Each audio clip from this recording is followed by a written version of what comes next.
D'abord, la cérémonie elle-même, c'est une cérémonie haute en couleur, dans la mesure de nos possibilités, bien entendu.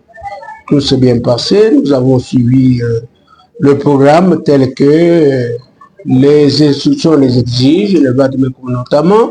On a fait un discours qui reprend en gros les lignes maîtresses d'un discours académique, point par point.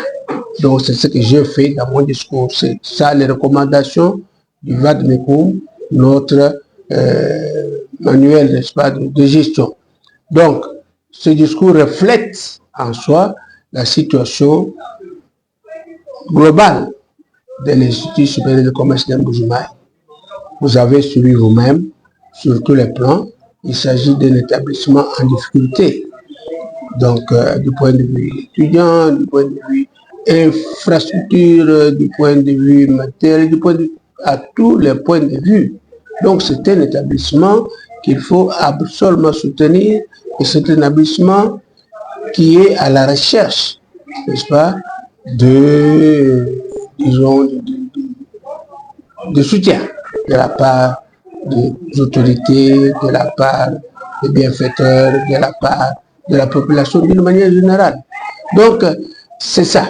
C'est un institut qui me préoccupe, dont la situation me préoccupe beaucoup. Ça, je dois vous l'avouer.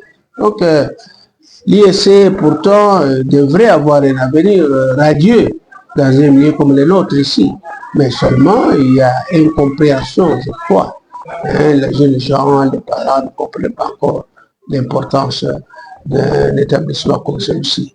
Donc, c'est pour cela que nous continuons à faire des efforts et nous appelons vous aussi les médias à nous soutenir dans ce sens-là pour que nous puissions faire le recrutement des étudiants pour l'année qui va commencer bientôt. Et justement, vous savez très bien, dans notre pays, c'est un problème général, hein, les établissements publics. Quand vous allez au niveau du portefeuille, hein, tous les établissements du portefeuille sont en difficulté. Ce n'est un secret pour personne.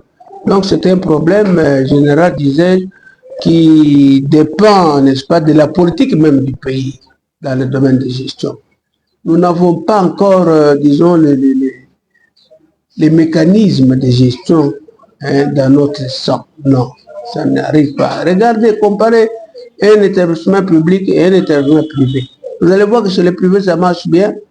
Chez le public, non. Pourquoi? Parce qu'il y a un laisser-aller, il n'y a pas de discipline au niveau des établissements de l'État. Mais ici, disons que nous ne bénéficions absolument de rien. Donc, par exemple, les frais de fonctionnement, les bâtiments, hein, les immobiliers ou les immobilisations d'une manière générale, il n'y en a pas. Donc, l'État s'est contenté de créer, faut-il les arrêter? D'accord, ça s'arrête à cela. C'est pas ça. Donc, il faut que l'État soit derrière ce qu'il a créé, normalement.